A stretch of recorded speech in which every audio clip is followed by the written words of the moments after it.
محمد رسول الکریم بعد ماشاءاللہ ساری باتیں تو آپ سامنے سب آئی گئی ہیں. ساری خلاصہ تو یہی ہے کہ ماشاءاللہ آپ نے ساری باتیں حضرت مولانا اسلم صاحب نے ساری باتیں پیش کر ہی دی, شروع سے آخر لے کر کے ایک زمانے کے اعتبار سے سمجھا بھی دیا کہ کشتی میں ہم لوگ سوار ہیں, سالوں سال ہم لوگ کشتی میں رہے, اور کشتی کا ہر شخص یہ چاہتا تھا کس طرح کنارے کس طرح جلدی سے پہنچے تو وہ وقت بھی ماشاءاللہ آ گیا کنارے تک پہنچنے کا. تو ساری چیزیں ہو ہی چکی ہیں, اور مولانا اسلم صاحب پوری اس پر روشنی بھی ڈال دی ہے. آخری مولانا مشتاق صاحب نے ساری باتیں پیش کر ہی دی. بس مسئلہ یہ اصل ایک چیز عرض کرنی یہ تھی کہ آپ یہاں سے جائیں گے, ساری چیزیں وہ تو سب ایک ہے ہی ہے, اور سب چاہت بھی یہ رکھ رہے تھے کتنے جلدی یہ وقت آئے, لیکن یہ کسی کی خواہش نہیں تھی کہ یہاں رک جائیں, کہ آگے چل کے ہم بعض علماء بعض اکابرین کے بعد ملتا ہے سالوں سال کیا بہت سارا وقت گزار دیتے ہیں, لیکن سب کی چاہت ہوتی ہے کہ ہم کتنے جلدی گھر پہنچیں.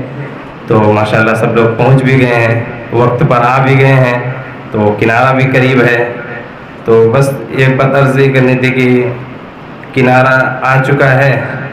اور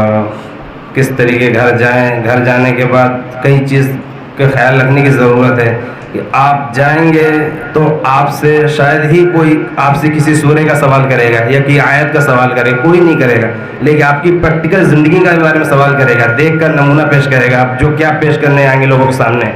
آپ کا چلنا اڑنا بیٹھنا دیکھنا بات کرنا, نمازوں کا اہتمام وقت پر پہنچنا, قرآن کا پڑھنا, یہ سب تمام ساری چیزیں, جیسے کہ مولانا مصطفیان صاحب نے جمعہ میں ماشاءاللہ زبردست بات کی, بہت بہترین اس پر روشنی ڈالی, اور کہا بھی آپ سے کوئی سوال نہیں سورہ کے بارے میں کوئی پوچھے گا کہ مجھے کوئی سورہ سنا دو, یا چلتے پھرتے راستے میں کوئی آپ سے سورہ نہیں پوچھے گا, لیکن آپ کا چلنا انسان دیکھے گا, آپ کا چلنا انسان دیکھے گا, آپ کا بات کرنا انسان دیکھے گا, آپ ماں باپ کے سامنے کیا پیش کرتے ہو, بھائیوں کے سامنے کیا پیش کرتے ہو, محلے والوں کے اور پڑوسیوں کے اور سارے احباب کے سامنے کیا باتیں پیش کرتے ہو, وہ انسان دیکھے گا. ہمیں اس چیز کو سامنے رکھ کر کے زندگی گزارنی ہے کہ ہم یہاں سے جانے کے بعد ہمارے ذات سے کسی کو تکلیف نہ ہو. سب سے بڑی بات یہ ہے, ورنہ سب سے پہلے آپ کی وجہ سے ہزاروں اور لاکھوں بچوں کے سامنے یہ باتیں آ جاتی ہیں کہ مدرسے میں یہ سکھایا جاتا ہے, مدرسے میں یہ سیکھ کے آئے ہو. آپ تو جائیں گے, اس کے پیچھے مدرسے والوں پر بھی ایک دھبا لگتا ہے, آپ کے اساتذہ کے پیچھے بھی ایک دھبا لگتا ہے, آپ کے کارکن کے پیچھے ایک دھبا لگتا ہے کہ مدرسے میں یہ سیکھ کے آئے ہیں, یہ سیکھیں گے, یہ سیکھ کے آئے ہیں. تو کم سے کم اس چیز کا خاص خیال رکھیں کہ کوئی بھی کسی اپنے ذات سے کسی کو تکلیف نہ ہو, تاکہ ہمارے اساتذہ کے اوپر کوئی آنچ آوے, یا ہمارے اوپر یا ہمارے ماں باپ کے اوپر یا ہمارے ادارے کے اوپر یا ہماری انتظامیہ کے اوپر کوئی یہ بات سوال اٹھائے کہ مدرسے میں یہ سیکھ کے آئے, اور راستے بھر میں ہر جگہ ہی بات آئے گی سامنے. ماشاءاللہ آپ کوئی کم وہ نہیں ہے, ورنہ آپ سب کے سامنے بیٹھے ہیں تو وہی مولانا مشتاق صاحب نے کہا کہ سورج کے سامنے ایک آئینہ کے دکھانے کے برابر یا چراغ کے دکھانے کے برابر ہے. میں تو کچھ اتنا بات نہیں کہہ سکتا, لیکن آپ اپنے کو پہچانے, لیکن بہت قیمتی ہیں آپ. بس ایک بات کا عرض کرتا ہوں کہ حضرت مولانا رشید احمد گنگوہی رحمۃ اللہ ایک مرتبہ دارالعلوم میں بیٹھ کر کے درس دے رہے تھے. یہ اپنے کو پہچاننے کے لیے میں بات بتلا رہا ہوں کہ آپ اپنے مقام کو, آپ اپنی اہمیت کو, آپ اپنے وقار کو پہچانے کہ میں ایک ایسا ویسا نہیں ہوں. ہم میں سے ہی کوئی آگے بڑھ کر بہت بڑا قائد بنا ہے, ہم میں سے ہی بڑھ کر کوئی بہت بڑا ملت کا رہنما, ملت خیر خواہ بنا ہے. تو ابھی ہم تو محسوس نہیں کر پا رہے یہ چیز کہ تم ایک 8 سال 12 سال یا 9 سال یا 17 سال عمر ہے, ان میں سے ہی کوئی کیا پتہ آگے چل کے کتنا بڑا قائد بن جائے, ایک جامعہ کا چپے چپے میں نام روشن کرے. اس سے حضرت مولانا کا اکثر ہم لوگ سفر میں دیکھتے ہیں, جاتے ہیں,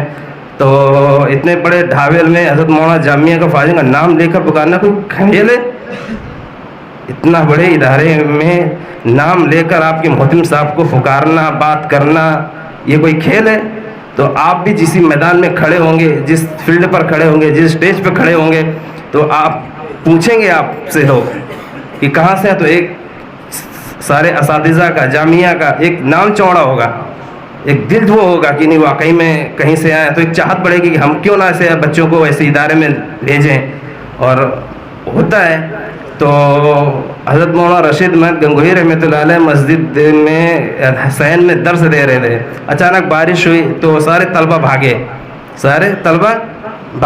تو جس طرح حضرت مولانا مشتاق صاحب رومال اوڑھ کے بیٹھے, جیسے مولانا رشید احمد گنگوہی رحمۃ اللہ علیہ رومال اوڑھ کے رہا کرتے تھے,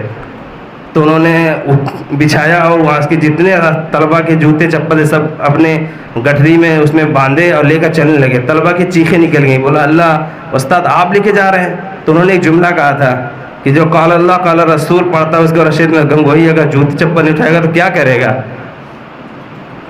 کیا کرے گا. تو بے شک ہمیں جس طرح خدمت آپ لوگوں کی کرنی چاہیے تو نہیں کر پائے. یقیناً آپ لوگوں سے درمیان میں سفیان صاحب سے میں نے روکا یہ بات کہی تھی کہ آپ لوگوں نے مجھے بہت تکلیفیں دی ہیں, اتنا پریشان کیا, کیا کیا میرے ساتھ میں نہیں کیا, لیکن میں سب درگزر کرتا ہوں, ساری چیزیں میں درگزر کرتا ہوں کہ میرے ذات سے کوئی بھی تکلیف کسی طالب علم کو ہوئی ہو اللہ کے لیے مجھے معاف کر دے. میں اس کے قائل تو نہیں ہے, نہ میں یہاں پہنچ سکتا, یا کابرین کی مولانا محتم صاحب کی توجہات دعائیں چیزیں اللہ نے مجھے یہاں تک پہنچایا, چیزیں کیا. ایک بہت بڑا ایک لمبا باپ ہے, اس میں روشنی ڈالنا وقت کی گنجائش نہیں ہے, لیکن پھر بھی میں کہتا ہوں طلبہ یہ تو میرے گھر کی بات ہے. آپ اگر یہی دوسرے والوں کو تکلیف دیں گے کیا تاثرات لے کے جائے گا, وہ کیا تاثرات لے کے جائے گا بتاؤ آپ. اگر میرے جگہ میں کوئی اور ہوتا طالب یا اساتذہ ہوتا تو اس کے اندر کیا ہوتی. یقیناً کوئی نہ کوئی سے خطا ہوئی ہے, یا میں نے اور ہم نے کوئی بات کہی بھی ہے یا کوئی بات پیش کی ہے رہنمائی کے اعتبار سے, تربیت کے اعتبار سے, اس کو کھوٹا نہ سمجھیں. یہ ہم نے کوئی تنبیہ کی ہے سلانے میں وقت پر اگر کوئی گنجائش اگر نہیں ہوئی ہے اس پر میں نے تھوڑا تنبیہ کی ہے, بھائی بیٹا وقت پہ سو جا, یہی تمہارے لیے آگے چلے وقت کی قلت کو وہ سمجھے گا, اس کو آپ اس کو بوال سمجھیں یا اس کو کوئی اور چیز سمجھیں. تو اگر شروعات ہی اسی چیز سے آپ اگر نہیں حاصل کرو گے تو آگے چل کے وقت کی قلت کیسے پتہ چلے گی, یہ وقت کا کیسے معلوم پڑے گا کہ وقت کی اہمیت کیا ہوتی ہے. ہمارے حضرت تو اکثر کیا کہتے ہیں وقت یہ سونے چاندی سے زیادہ وقت قیمتی ہے. ابھی احساس نہیں ہے, ابھی احساس پتہ نہیں ہے. جب آگے چل کے آپ ایک کچھ بن کر نکلیں گے تب پتہ چلے گا اس کے واقعے میں وقت کی کتنا ہمارا وقت فالتو وقت گزر گیا. تو اس کے واسطے سے میں بھی دعا کرتا ہوں کہ اللہ ہمیں بھی اس کے عمل کی توفیق دے. لیکن یاد رکھنا بیٹا کہیں بھی جا بچے اپنی تخصصات کو, اپنے لہجے کو, اپنے لباس کو اور اپنی چیزوں کو کبھی ترک مت کرنا, ورنہ گھر جانے کے بعد اکثر طلبہ کو میں نے دیکھا ہے, ہمارے یہاں بھی اکثر میں جو کئی سال سے اس لائن میں ہوں ماشاءاللہ, تو دیکھا ہوں گھر جانے کے بعد سر پہ اللہ معاف کر سر پہ ٹوپی تک نہیں رہتی ہے, گھر جا کر ٹوپی تک نہیں رہ پاتی ہے سر پہ. یہ تو ٹوپی ہمارے سر کا تاج ہے.